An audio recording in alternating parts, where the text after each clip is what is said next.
que yo siempre insisto es fundamental para que una democracia se desarrolle. Y me refiero al sistema de justicia. El sistema de justicia, ustedes sabrán, incluye fundamentalmente al Ministerio Público, ¿ok?, que tiene el monopolio, digamos, de la acción penal, y el Poder Judicial, que finalmente son los jueces, ¿ok?, los que deciden. La parte dirimente entre la Fiscalía cuando acusa a algún ciudadano y el Poder Judicial, o por ahí un caso entre dos civiles, entre dos partes civiles que van al Poder Judicial a pedir justicia de acuerdo a cada una de las posiciones, y es el juez, el Poder Judicial, quien dirime. Esos son, digamos, los dos elementos fundamentales del sistema de justicia. Y lo que hemos tenido en los últimos años es una, digamos, judicialización de la política, politización de la justicia, y obviamente el Poder Judicial y el Ministerio Público en su etapa, o en su, digamos, en su etapa más oscura. Si se quiere. He sido crítico respecto a la mayoría de personajes y a la gente poco preparada que hoy tiene tantísimo poder tanto en el Ministerio Público como en el Poder Judicial. A la necesidad de hacer esas carreras, la fiscal y la de jueces, mucho más atractiva a los mejores estudiantes de las facultades de Derecho. Desgraciadamente no ha sido así. En el camino vemos obviamente a un Congreso deslegitimado, y hay que decirlo también, ¿no?, lleno de personajes oscuros, quizá también el Congreso en su etapa más oscura, un Congreso de la República lleno de mercachifles y que solamente quieren favorecerse de las joyerías del poder, con investigaciones por mochasueldos, con investigaciones por organización criminal.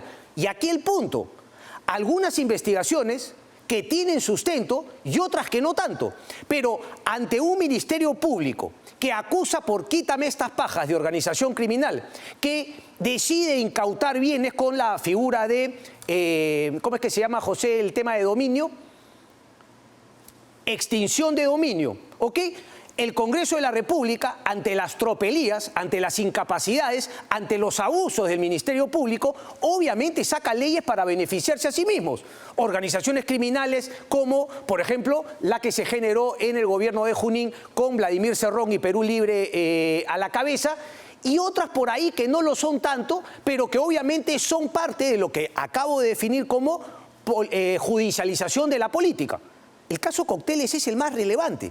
Se le puede acusar, como acá yo lo hago, ¿no?, casi todos los domingos, a Fuerza Popular, de ser uno de los partidos más mediocres que ha existido en los últimos tiempos. Clientelismo puro y duro. Como dice el amigo Pablo Secada, puro mercantilismo. Mercas, en palabras del amigo Pablo Secada.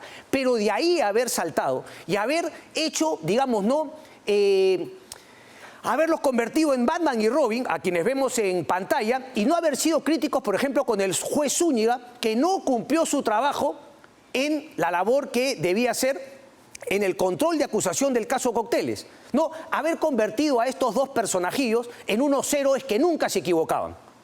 Eso nos ha llevado a la situación en la cual estamos ahora. Para terminar con lo que decía de las leyes que está sacando el Congreso, quieren, por ejemplo, modificar el tema de la extinción de dominio. Quieren, por ejemplo, modificar el tema de la organización criminal. Y hay que ser fuertes y decir que esos cambios no tienen la intención de mejorar la lucha contra la corrupción. No tienen esa intención. Tienen la intención claramente de beneficiar a unos sinvergüenzas que hoy están con el poder en el Congreso de la República. Pero no se puede hacer esa crítica al Congreso de la República sin reconocer que la culpa de que ahora este Congreso quiera hacer eso son justamente los fiscales que han hecho un abuso, un abuso de la figura de organización criminal.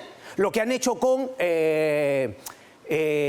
Briceño, de la CONFIEP, lo que han hecho con PPK, que yo repito, PPK desde mi punto de vista sí podría haber hecho un tráfico de influencias, sí había un claro conflicto de intereses. Lo que hizo PPK acá, siendo ministro, ¿ok?, y siendo al mismo tiempo accionista de una empresa que brindaba asesoría a empresas como Odebrecht en el proyecto Olmos, etcétera, no lo hacía ni de a flautas en los Estados Unidos, país del cual también tenía nacionalidad PPK. No lo hacía ni de a flautas, pero de ahí haber juntado a su chofer, a su secretaria y al propio PPK como una organización criminal es un abuso, es una politización de la justicia. Es una judicialización de la política. se tiraron las propiedades de Pedro Pablo Kuczynski, ahí botadas en Cieneguilla, todos los patos muertos. Parece que va en el invierno, ve la barba a tomar el sol en la sierrita de Cieneguilla. Entonces, es cierto, tenemos que criticar y decir abiertamente que lo que pretende hacer este Congreso con estos cambios de leyes es una sinrazón, es un también abuso y querer favorecerse ahora que tienen el poder y que nadie lo fiscaliza, porque obviamente el Ejecutivo no es un contrapeso al Congreso de la República. Pero no podemos callar que la responsabilidad justamente está en fiscales mal preparados, está en fiscales politizados, en fiscales mediatizados por mis propios colegas. Y ahora les voy a hablar en breve del caso Marita Barreto, porque el caso Ciucho se cae y sin embargo Marita Barreto, el EFICOP, lo único que hace para neutralizar el papelón de la semana pasada es volver a entregar audios, ¿no?, del amigo Culebra a diversos medios de comunicación para que todos los repliquen en sus dominicales. ¿Que es importante ese tema? Por supuesto, pero uno no puede ir un poco más allá de la nota.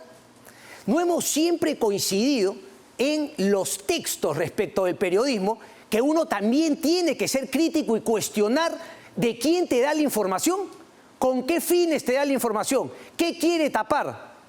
Hay preguntas que quedan en el aire respecto de la información que está dando, o uno se vuelve defensor de la fuente, en este caso, la fiscal Marita Barreto.